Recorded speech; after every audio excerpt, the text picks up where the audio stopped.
Amy Slaton, star of the popular reality show 1,000-Pound Sisters, recently celebrated her birthday privately with her husband Brian Lovehorn. However, the birthday party has created a lot of discussion because she didn't invite her own older sister, Tammy Slaton. Amy's decision meant that no one in the family attended the birthday party. The family bond was so broken that the entire event was limited to Amy and Brian's private celebration. After the event, Amy finally opened up to netizens and explained why she didn't invite Tammy. Her statement was clear: "Tammy never wanted me to get married to Brian. From the start, she couldn't accept our connection. That's why it didn't feel right to invite him on such an important day." Since Amy's disclosure, fans have had different views. Some people agree with Amy's choice, while others think that no matter how much trouble there is in the family, they should have tried to fix things on the important day. Now the question is, will the sisters' relationship get worse, or is there a chance that they may get back together in the future? The candles on Amy Slaton's birthday cake flickered, throwing soft golden shadows on the walls of the living room. It was meant to be a happy night because it was her first birthday party with her new husband, Brian Lovehorn. There was laughter, soft music, and the smell of Amy's favorite vanilla buttercream frosting in the room. But there was a storm developing underneath the smiles and pictures, one that had been going on long before the first piece of cake was cut. Amy's older sister, Tammy Slaton, who had been in her life since she was born, was not at the party. Fans of 1,000-Pound Sisters were shocked by the revelation. "Where's Tammy?" flooded Amy's birthday post within minutes of it being posted. The lack of presence was too loud to ignore. Amy and Tammy hadn't talked in weeks, even when no one else was there. Tammy had been quiet since Amy married Brian in a small courtroom ceremony. She hadn't tried to reach out or congratulate her. Amy felt at first that her sister merely needed some space. But as the days grew into months, it became evident that Tammy didn't like the marriage. She informed Amy directly that Brian was changing her and making her forget who she was. But Amy wasn't forgetting. She was growing. Tammy's problems and ideas had always been more important to her than her own.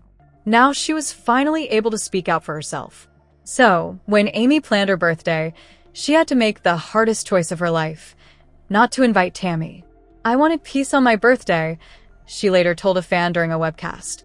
"And Tammy doesn't bring peace into my life anymore. She brings judgment, silence, and cold shoulders." The party came and went. Amy and Brian laughed together. They danced in their tiny living room, not caring about what was going on outside. But as the night got quieter, Amy sat at the window by herself, looking at the sky and wondering if she had made a mistake. Tammy, on the other hand, was sitting in her darkened room across town, looking through the images of the party. Every picture made her jaw tighten. Amy's smile, Brian's arm around her, the cake, and the gifts. She wasn't invited. No one had even sent a text. She threw her phone away and looked up at the ceiling, where the light from passing automobiles moved across the walls. She didn't say anything since she was too proud. Amy pushed her away since she was so stubborn. But deep inside, she missed her sister.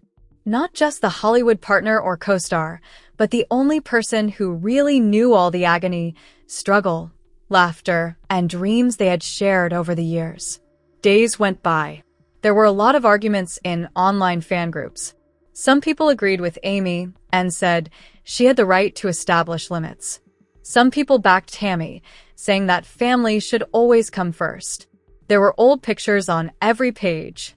They showed two tiny girls playing in the dirt, eating popsicles on the porch, and having birthdays in their old Kentucky home. At the very back was a handwritten letter in Tammy's unmistakable handwriting that said, "Maybe I don't say it right. Maybe I say too much or not enough. But I miss my sister. Happy birthday, Amy." Amy sank down on the floor with the scrapbook in her hands and cried. They might not have been ready to discuss yet. Things might still be fresh. But among the ashes of rage and confusion, a small spark of reconciliation had begun to shine. But the summer in Kentucky was too hot, and the humidity stuck to everything like a thick, wet blanket. There had been a lot of tension in the Slaton family for weeks, but no one saw the big fight coming that Sunday night. It started with something modest, too small to deserve what happened next. Amanda and Amy had come to Tammy's new flat to see how she was doing. Tammy's health had improved a lot following her weight loss operation, and the family was attempting to be more helpful. But even though they were smiling and making small talk, their old wounds were still fresh. Tammy squinted her eyes, since she was already on edge. "Why do you care what I eat? Amanda, you are not my nutritionist." Amy tried to ease the tension by making Amanda laugh, but Amanda wasn't going to give in. "I care because I've seen you almost die, Tammy. Don't you recall the hospital? The machine that helps you breathe? Do you think I want to do that again?" Tammy's cheeks turned scarlet, not just with rage, but also with embarrassment. Tammy then stepped over to her brother, put a hesitant hand on his arm, and said, "I'm sorry." Amanda held Chris from behind, while Amy sat down and cried. The family that had been torn apart by secrets and anguish found a new kind of strength in that moment. One that wasn't born out of conflict, but out of truth. But the Slaton family had been looking forward to their vacation for months. They had been through a lot. Health problems, rehab, surgeries, and heartbreaks. Now, they were finally taking some time to rest. Amy, Chris, Amanda, and even Misty were all looking forward to going to the Smoky Mountains for a cabin vacation. They thought that the fresh air and magnificent views would help everyone get along better. But everyone was frightened deep down about whether Tammy could handle it. Tammy had lost a lot of weight and became a lot more mobile, and she had also been feeling better emotionally. Amy wanted to give her sister the benefit of the doubt. She said to Chris, "Let's give her a chance. She deserves this like the rest of us." The family leased a fancy wooden cabin in the mountains with a hot tub, game area, and a great view of the mountains. The first 2 days were great. Tammy seemed happy. She even went on a couple short walks with Amanda and laughed around the fire. But by the third day, things started to fall apart. It all began with breakfast. Amy and Chris made sure that the cabin's kitchen was full with healthy food because they were worried about Tammy's diet. But Tammy wanted pancakes and sausage from a cafe they had passed on the way in. "I don't want to consume any more of this rabbit chow," she yelled, slamming her plate down. "Y'all tricked me into coming here and making me hungry." Amanda tried to calm her down. "Tammy, we're just trying to help you stay on track. We might be able to go out later." Everyone stopped talking. Chris turned his head aside and tried to keep his mouth shut. Amy scooped up Gage and left to get away from the stress. Misty and Amanda looked at each other with concern. Tammy ran to her room, closed the door, and wouldn't come out for hours. The family tried to keep things light that night. They played board games, cooked dinner outside, and attempted to get over what had happened. But when everyone got together around the fire pit, Tammy came back, angry. "I'm done being treated like a prisoner," she yelled, which scared everyone. "Y'all act like I'm a problem. Why did you even bring me?" "Tammy, you begged to come." Amy finally lost it. "You said you were ready. All we wanted was a quiet trip. But you always make it about yourself." Tammy started crying, wheeled herself back into the cabin, and didn't talk to anyone for the rest of the night. The next morning, things were heavy. Chris sat calmly and drank coffee while Amanda packed her things early. She added softly to Amy, "I love her, but I'm not going to let her ruin every good thing we try to do as a family." By midday, the vacation was ended. Everyone agreed to end it early and go home. Tammy sat in her room and stared at the mountains in silence. She hated how things turned out, but she couldn't help herself. She felt stuck between wanting to change and continuously going back to her old ways. Tammy muttered to Amy, "I didn't mean to mess it all up." When Amy walked in to say goodbye, Amy didn't say anything straight away. She just glanced at her sister, who was so weak and so unstable. "Tammy, we just want you to be happy." Tammy nodded and wiped away her tears. "But you have to want that too." She understood she had to work on more than just her body. She had to work on her heart as well. The Slaton family's trip concluded not with laughter or memories, but with a brutal reminder. Healing takes time, and sometimes love means walking away to protect your own serenity. Amy Slaton lifted her sunglasses up her nose and turned to Tammy with a smile, even though the hot Kentucky sun was shining down on the water park. "I told you this would be fun." Amy said, I love your bright pink one-piece swimsuit. We haven't done anything like this since high school. Tammy rolled her eyes but grinned. She sat on the edge of the pool on a big inner tube that was made to hold her weight. She ultimately consented to wear the navy blue swimsuit with glitter after a lot of persuading from Amy and her siblings. Tammy cautioned the team nearby, I swear if I get stuck in that lazy river again, you better not film it. Chris laughed while he was filming. Too late. Already rolling. Amy went to her sister, dumped some water on her and laughed. Come on, girl, just float. Act like a dolphin. Tammy lifted her eyebrows. Is that a dolphin? Really? Amy smiled even more. Yes, like. She made a squeaky sound and plunged under the water. When she came back up, she was a few feet distant and flicked water as a dolphin would. Tammy laughed out loud. You look more like a wet seal than a dolphin, Amy. But seeing Amy so carefree made her feel something. Tammy gently slipped down the tube, clinging on to the edge of the pool with her hands. Be careful, sis, Amy murmured softly as she swam back to her. You can do this. It had been more than 10 years since Tammy had last swum. Her physicians had told her it was okay to undertake low-impact activities like water therapy after she had lost some weight.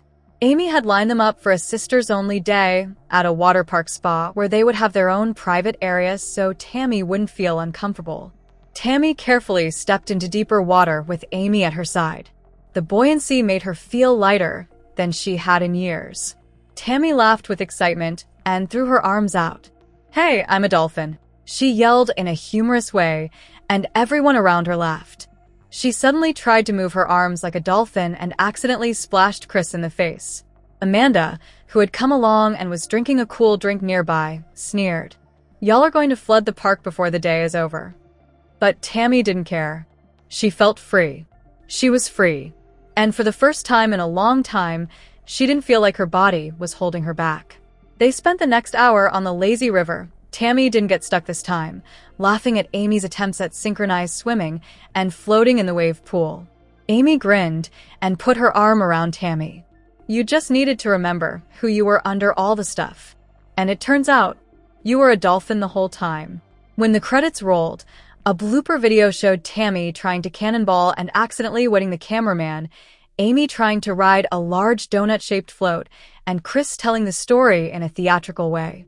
But it was a sunny spring afternoon in Kentucky, and Amy Slaton had a major surprise planned for her sister Tammy. Amy thought it was time for them to take a break and have some fun after months of hospital visits, therapy sessions, and the emotional ups and downs of their health journey.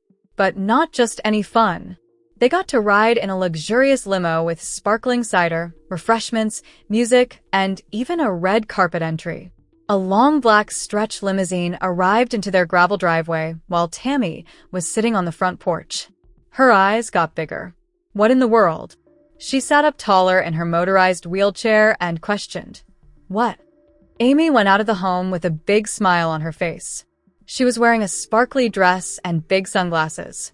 Hey, sis. We're taking a ride in a limo. A driver in a sharp black suit got out and opened the door for them like they were famous people from Hollywood. The sisters laughed like kids as they got into the limo with the help of a special lift that had been set up ahead of time for Tammy. The inside of the limo included neon lighting, soft leather seats, and even a tiny disco ball that spun around on the ceiling. Beyoncé, Lizzo, and even a tiny bit of Dolly Parton played loudly through the speakers. Amy had filled a cooler with food like tiny sandwiches, cupcakes, and diet sodas. This is more fancy than my wedding day, Amy said. Pop open a can of ginger ale. Tammy closed her eyes and leaned back, letting the music and cool air wash over her. I feel like a queen, no, a boss queen. They drove through town like stars, waving at people they didn't know and laughed at how astonished they looked.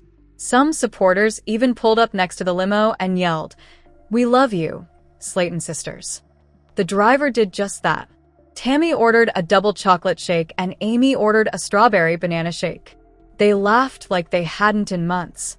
Then, as the sun was going down, they drove to a nearby hilltop where Amy had set up a tiny red carpet on the grass. Tammy was really emotional when she got out of the limo and onto the red carpet. They took photos, produced funny TikToks, and talked about their goals, like going to California, starting a podcast, or even making their own fashion line for plus-size women. The sisters traveled home as the stars came out, leaning on one another and laughing, drinking milkshakes and remembering things. That night, they weren't just stars of reality TV or people trying to lose weight. They were just Tammy and Amy, sisters, best friends, and queens who couldn't be stopped in a limo made for parties. But supporters of neutrality, the Chi, and the Slaton sisters' home were already doing A and the defenseless. Amy sat on the edge of her bed, holding baby Glenn in her arms. Tears ran down her face, without her saying anything. Tammy sat in her wheelchair at the window and quietly observed her sister. They weren't silent because they were mad. They were scared. 2 days ago, the news had come. Amy had gotten a bad infection following her last weight loss operation. If it wasn't treated, it could spread swiftly. Tammy had just gotten back from rehab and was finally getting better at walking and eating on her own. But now she was being told that her lungs were getting weaker since she had been dependent on oxygen for so long. The sisters were battling their own battles, but this time they were doing it alone. "Tam, I don't want to leave my babies," Amy finally said, breaking the stillness. Tammy turned her chair around to face her sister and carefully wheeled herself over, breathing shallowly but with purpose. She stated firmly, "You ain't leaving nobody. You've been fighting for all these years. Don't give up now." They met with their doctor on Zoom later that day. The recommendation was clear. Amy required a PICC line and antibiotics for a few weeks. Tammy had to start pulmonary therapy right away, or she might lose the mobility she had worked so hard to get. But then they were given the hardest task yet. They had to live apart for a few months. Tammy was weak, so Amy's infection could spread to her. The sisters had not lived apart for more than 15 years. Not at the roughest days of weight loss, not throughout family disagreements, and not even while Tammy was in the hospital a lot. But it was intended to be a simple, happy night, a rare chance for the whole Slaton family to get together for a calm meal. Amy made a lot of food: fried chicken, mashed potatoes, green bean casserole, and even a cake without sugar for Tammy, who was doing better with her diet. Tammy had come in looking bright and happy, just back from the recovery center. Chris, Misty, and Amanda came one at a time, and the living room was full of laughter and mocking like it used to be. A wave of feelings hit the table. Chris stood up and went outdoors to cool off. Misty sat quietly, thinking. "Damn," Tammy said quietly as she reached for more casserole. But Amy got up and walked up to her sister. Amy said, "You should have told me, Mandy," and hugged her hard. "But I'm proud of you for being bold." Tears clouded Amanda's eyes. "Thanks, Amy. That signifies a lot more than you think." After that, the dinner wasn't the same, but a new chapter had begun. Yes, there were tears, but there was also acceptance, healing, and a deeper type of love. As the Slaton family got used to the news, they saw that Amanda's truth didn't tear them apart. But Tammy Slaton never dreamed she would ever drive a car. For years, she had watched the world go by from the passenger seat or, even worse, from her living room window. For decades, the weight that had governed her life had kept her from driving, which always seemed like a fantasy, a freedom that was just for other people. But everything changed after her long, hard, and emotional journey to lose weight. It wasn't simple. Tammy had to deal with mortality, hospital stays, rehab, and times when it seemed like optimism was out of reach. Tammy continued going, though, with her sister Amy by her side. They cried, laughed, and even fought like sisters. She got closer to being independent with each pound she shed. It all mounted up. Every stride she took, every salad she ate, and every tear she shed. And now here she was. Tammy, who was 38, sat in the driver's seat of a shiny red SUV in a quiet parking lot in Kentucky. She was nervously grasping the wheel. "Okay, girl. You can do this," she muttered to herself as she looked at Amy in the passenger seat. Amy's voice broke as she added, "Tammy, I'm so proud of you. Do you know how far you've come?"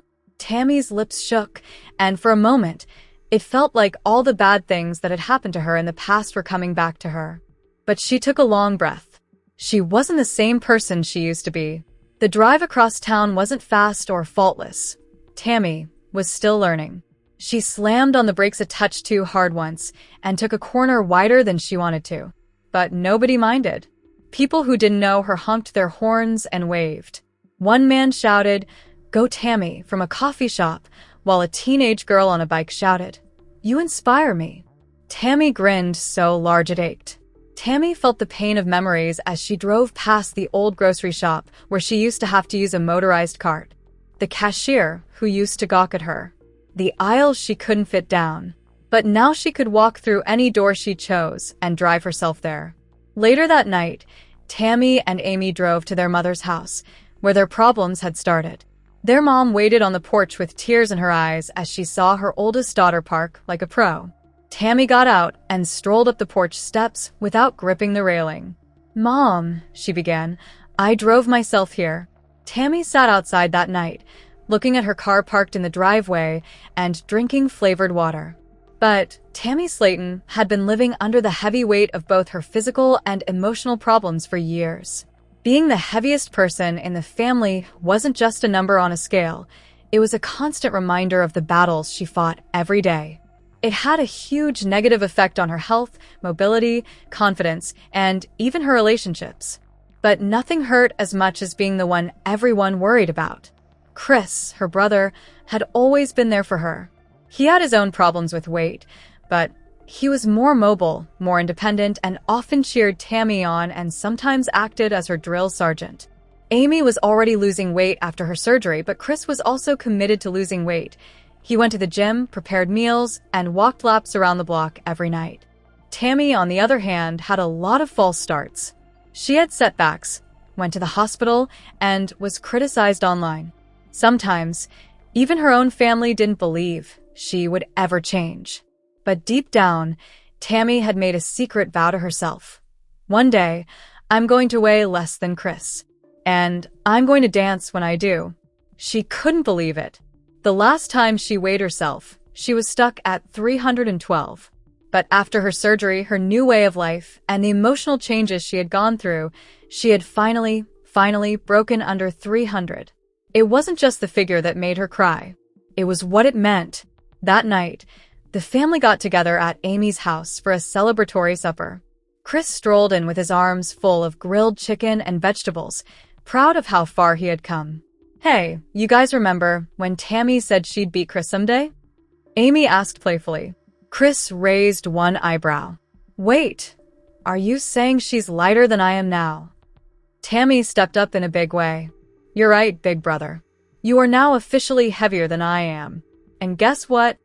She took off her jumper and began to dance around the living room in a slow, exaggerated way. Everyone started to chuckle.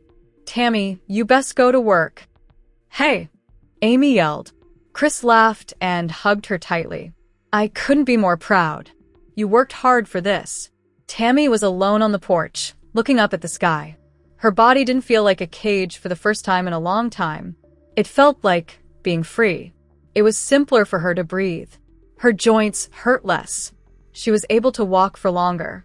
She felt better than ever. She opened the camera on her phone and recorded a message for her fans. "Hey, everyone. Tammy is here. I just reached a goal that I never believed I would. My sibling is heavier than I am. But the truth is, it's not about beating anyone. It's about beating the person I used to be. If I can do this, you can too." But Mary Brown was on her veranda, drinking herbal tea and looking out at the horizon. The sun had just come up over the red cliffs of Flagstaff. A lot had changed in her world. She was really living her life on her own for the first time in decades. There is no shared spouse, no co-wife drama, and no multiple marital framework. Just Mary. This happened after years of Cody's emotional push and pull, heartache and quiet. Season 19 had previously demonstrated how the Brown family was falling apart, but episode 13 was different. This was Mary's part, the one that is real. Mary packed her bags and moved to her bed and breakfast, Lizzie's Heritage Inn in Parowan, Utah, where she lived full-time after breaking up with Cody. She had taken care of the property for years, but it had always been a side project, something far away. It was her home now. It was hard to get used to the quiet. It was too quiet for the first few weeks. When she woke up, she would expect the pandemonium of family texts, group dinners, or some kind of emotional fight. Instead, there were morning walks, visitors from the area asking about the house's history, and her own voice echoing through empty rooms. Mary got a call from Amy Slaton, one of the stars of 1,000-Pound Sisters, which was a surprise. The Slaton sisters were in Utah for a wellness retreat and wanted to see each other. Mary had always liked how strong and real the sisters were. She said yes. Mary couldn't help but smile as Amy and Tammy got to the inn. Tammy strolled in with a cane, but she held her head high. She was suddenly much healthier and full of attitude. Amy was eager to talk about the improvements in her life while holding her kid in one arm and a green smoothie in the other. They talked about healing, freedom, and letting go all night. It was like therapy for Mary. She understood that she wasn't the only lady who needed to learn how to repair.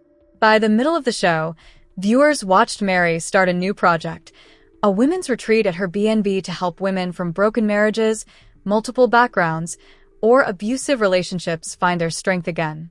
She even worked with a counselor in her area to set up weekend sessions. Within 2 weeks, her first retreat was full.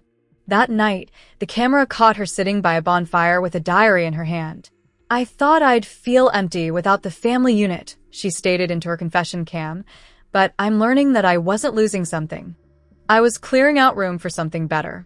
They hugged, and for the first time in years, there was no tension, just respect for each other, and maybe the start of a friendship that Cody wouldn't be able to break. At the end of episode 13, the camera followed Mary as she walked through her B&B garden. She walked slowly, as if she were thinking. The voiceover was quiet. Freedom isn't always loud. It's the quiet choice to get up every day and live without needing anyone else's permission. This is my new life, and I'm finally living it for me. Hello, lovely viewers. Welcome to my channel. My name is Mina, and I hope you're having a great day. If you like the video, please subscribe to the channel.